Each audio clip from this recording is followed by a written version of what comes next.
Well, hey there, everyone. Welcome back to the Showing Up to Life podcast and YouTube channel. This is actually a special edition recorded on what is my Saturday, which is the rest of the world calls Monday. um, and it actually is Valentine's Day. And so I wanted to jump on with a little quick message. You all are my tribe out here, and I do love all of you. I really do. I mean, I don't know you, but I can love you anyway, right?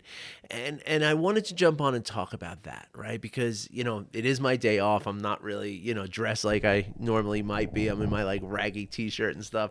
You might even hear the washing machine going upstairs. And so, yeah, so this is my day of like house chores. My son and I are going to go ice skating in a little while, but it's like that kind of day for me. But I wanted to jump on here and, maybe a casual sort of shortened episode here for the day of love, right? It's a day that yes, it's a Hallmark day, yes, and there are certainly aspects of Valentine's Day which are not actually very positive, right? If you're alone in the world on Valentine's Day, it can be very, very uncomfortable. I just saw a post on Facebook by a friend of mine who, shared some meme about, remember when we were in middle school and, there were carnations that would be given out into every, like you could give Valentine's carnations to your, Valentine's friends or whatever. And all the popular kids would get tons of them and all the, kind of normal kids would get one or two. And then there was always a segment of the class that didn't get anything, and nobody thinks about those kids. Now I was suffering even, I was suffering every day in an all boys Catholic high school. So I didn't have such problems. But I can imagine that was really hurtful for a lot of people. And so that's the thing about love, right? Is that it's not just a one day kind of thing, and it's not about roses. It's not about, rings, and it's not about, even getting married and stuff, right? Yes, those things are all sort of within the realm of love, but that's not what love is all about. And so, love is, like a much, much bigger than that. To me, love is an essence. Love is an energy. You're bringing the energy of love into everything you do, right? Or sometimes, but to me, that is what love is kind of all about. And the thing I wanted to, pardon me, today's also my day to chill and have tea. So, um, you know, so one of the reasons I came on today, and I somebody shared this little thing on Facebook that I'm going to read to you. It's a quote by Leo Tolstoy. Love is life. Everything that I understand only because I love. Everything exists only because I love. Now I might start crying again. When I first read that, it like it hit me in a way that was, both, it was very, very powerful, but it was a lot of pain involved, and the reason for that, and I'm not here to bum anybody out, but I'm here to tell you a really important and cautionary tale, right? That in my life, and I've been very open with all of you, so you know that I've had a, less than ideal childhood, right? It's really interesting. I've been meaning to talk to you about this, that, a number of months ago, you all encouraged me to share some of my trauma stories, and I did. And since then, I've realized that, whoa, man, that was just like scratching the surface. So I guess we should update ourselves at some point. But anyway, the thing is, I never grew up with love in that sense, right? Like I was told that I love you a lot, not by my father, not ever really, until I was in the hospital as a 27-year-old or something who had been attacked. I think that was the only time he ever said he loved me. But anyway, that's not the point. The point is not that, it's not about saying I love you, right? It's not about, and as I've kind of, I think I mentioned the other day in the podcast, is that maybe I didn't, but to me, maybe this is just a conversation I had with my family, right? That to me, throughout my whole life, love was expressed either by saying I love you or by buying you something, right? Like you felt love on Christmas and on your birthday, that kind of thing, right? And you felt love, or you were reminded of love when when you were expressing ingratitude for something, and your mother or father reminded you of all the things that you have and how much that meant love, right? But it didn't, right? That's not what the love was about. And the thing is that, you know, because of all that, it's almost like, love became this very confused thing for me.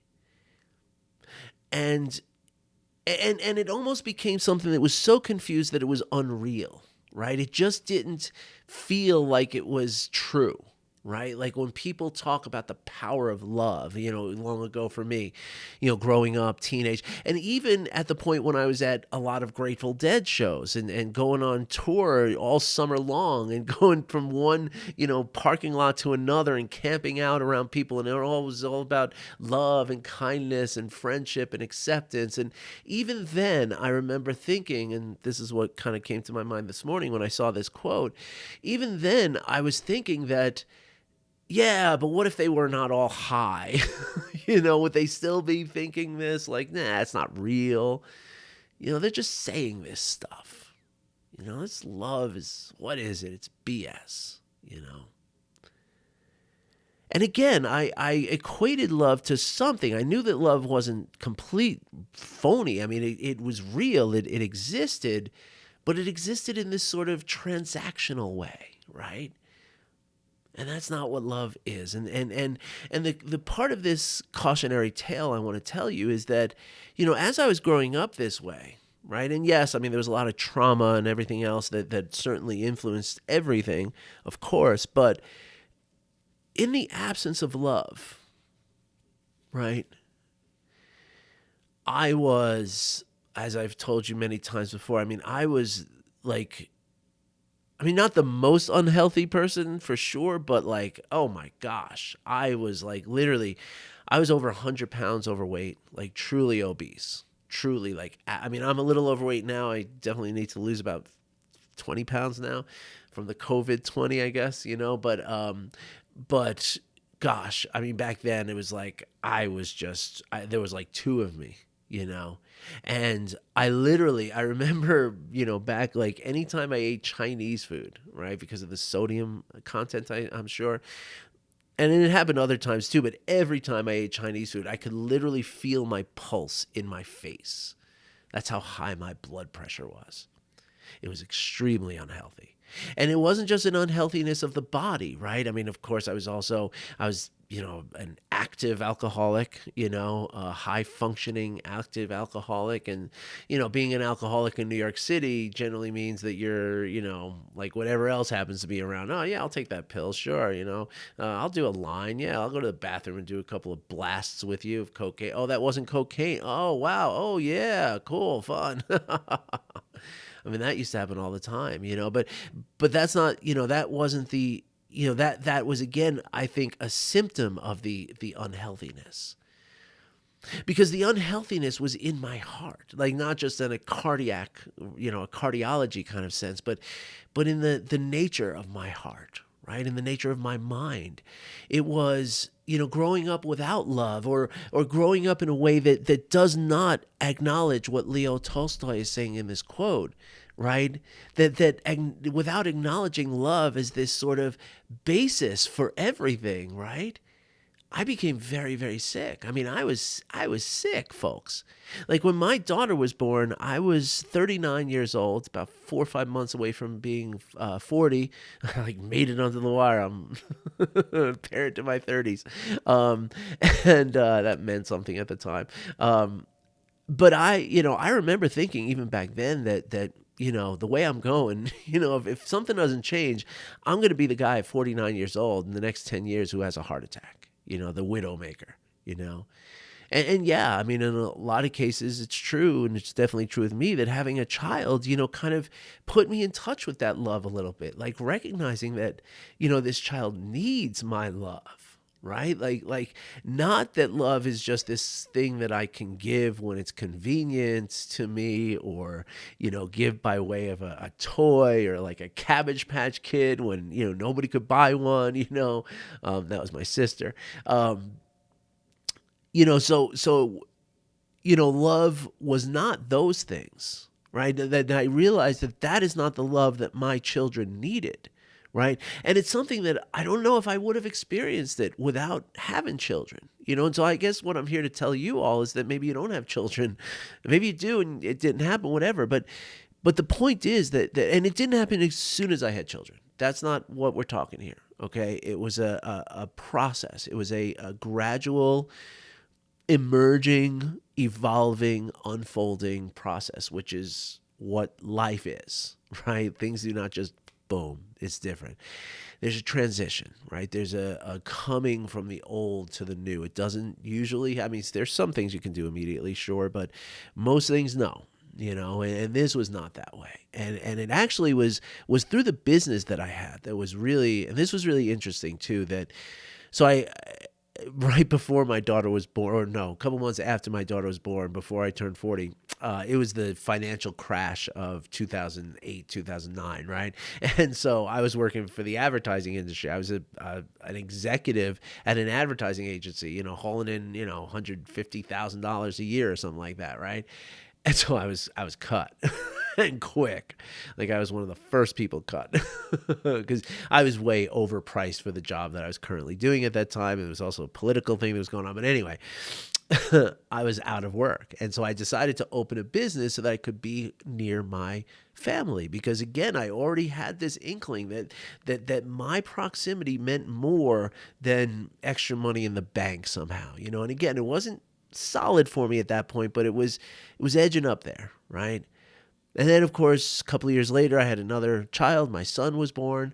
At that point, my wife stopped working at the bagel shop we had built. And now she was just full time with the two kids. We didn't have a nanny.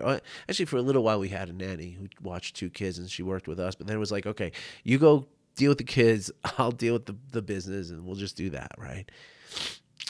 And it's really funny that it was like maybe 2 years after that, and at this point I was sober. I became sober right after my son was born. Right after my daughter was born, I quit smoking cigarettes, and right after my son was born, I became sober from alcohol and cocaine and anything like that. I still used and sometimes do use, maybe sometimes more than sometimes use cannabis, legally and medicinally. I had a medical license for a while after I moved here from Colorado because of my trauma and the PTSD and stuff. So anyway, I'm open about that. I don't see marijuana and cannabis, really it's cannabis.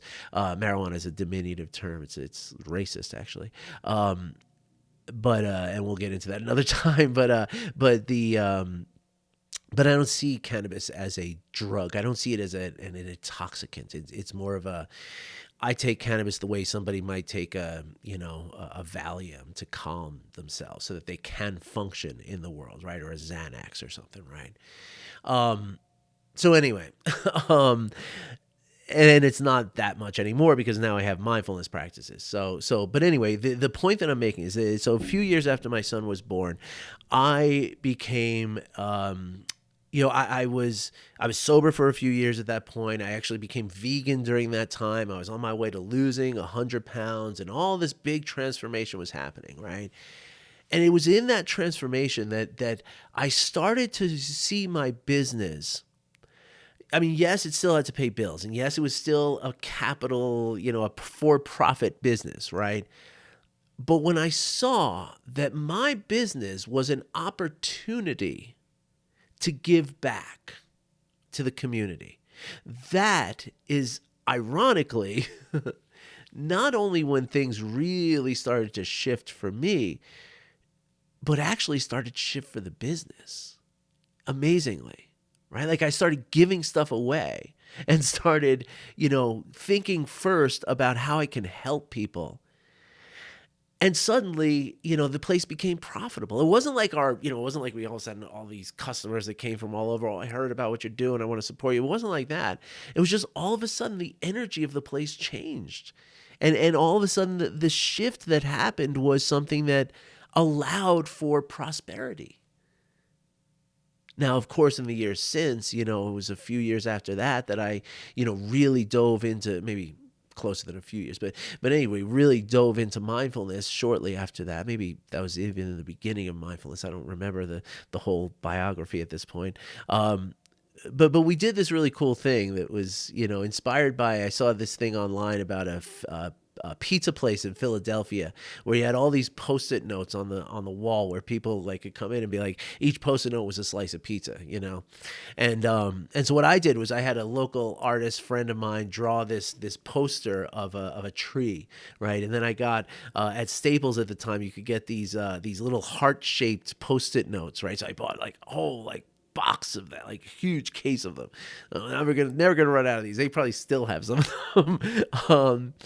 And some were pink and some were red. And so the red one represented a sandwich, and a customer could buy that one for $3. And a pink one represented any kind of drink, including fresh squeezed orange juice that sells for $7 a glass. And that one costs $1.50. And so the idea was we put these hearts. So the hearts were available behind the counter. So a customer comes up and says, I want to buy, a red heart and a pink heart. Add it to my bill. Okay, great. So we add $4.50 to the bill, and then they put the heart on the tree, right? So a lot of times the kids and stuff like that, and they could like write a little note and stuff like that. And it was really cute. And then there were people in the community who were, there were homeless people in this little community I was living in. And there were, people who were, down and out. And the whole idea was that there was no questions asked. It was just like, it's like money. You just take it off the tree. I don't care if you pull up in a Mercedes. If you need a free sandwich, take it off the tree. And again, it wasn't that thing brought in more customers, right? And of course, yes, they were buying more stuff because they were increasing the till because they were buying these extra tickets. But on every ticket, I was technically losing money, But yet, all of a sudden, I became profitable.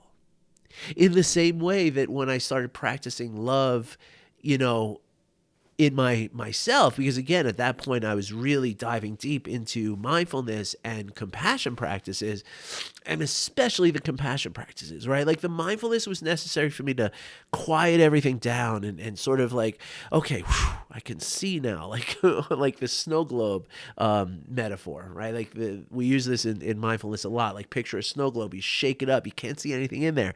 You put the snow globe down on the table, allow it to rest, and all of that stuff comes down to the bottom, and now you can see what's in there, right? It's clarity, it's high definition, right? It's resolution.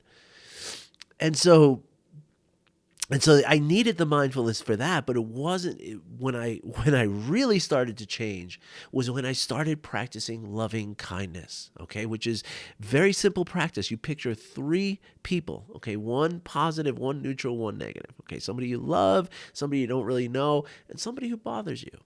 And over, you picture 3, work with the same 3 people for a while. And as you picture them, you just say like, I had phrases that I was repeating, which became kind of a mantra meditation too, which was sort of like the transcendental thing where I just got into this zone, which was really, really cool. But just repeating simple phrases, I wish you well, or may you be well, pardon me, may you be well, may you be free from suffering, may you be free from fear and insecurity. May you forgive yourself and others for mistakes and misdeeds. May you feel loved. See that one? And may you be happy, right? And so just doing that over and over and over, right? That's all I've done, folks. Like it's like, like I haven't gone to a single therapy session. I mean, I did do an 8-week sort of ritual-based program that was very, guided meditations and, talking about like ancestry and stuff. So I did do that. But other than that, that's the only work I've done on my trauma.